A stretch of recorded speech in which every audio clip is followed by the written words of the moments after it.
Yeah, it's conversational English, teaching spontaneity. And of course the problem is you can't teach spontaneity by definition. What happens very often in classrooms is that people are taught to speak written English. And the differences between written English and spoken English are enormous. Unfortunately, we don't have good grammatical descriptions of spoken English. So everyone relies on descriptions of written English. And I think we need to get away from this. And I think two priorities are, first of all, to make teachers and learners aware of what spoken interaction is really like. Three priorities. Second one is to take into the classroom samples of spontaneous, not recorded textbook dialogues, but actually spontaneous produced language.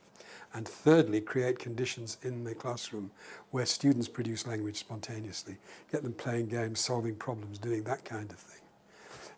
And I think these are very serious priorities. Well, I mean, in the talk, I give an example of a story, and I work through the story and look at the features of spoken English. And for example, in spoken English, there's lots of repetition.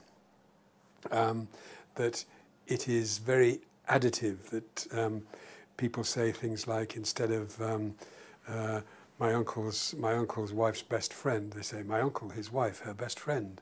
And they add one thing to another like that.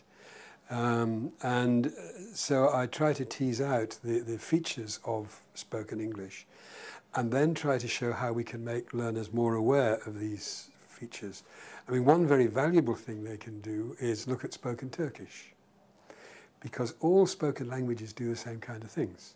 That all spoken languages, for example, have discourse markers like, well, okay, right. All spoken languages have a lot of repetition because people wouldn't understand it unless there was a lot of repetition.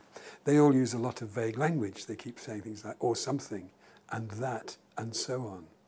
So I think it's very, very useful to look at the first language and see how that works, and then begin to work with that in the second language.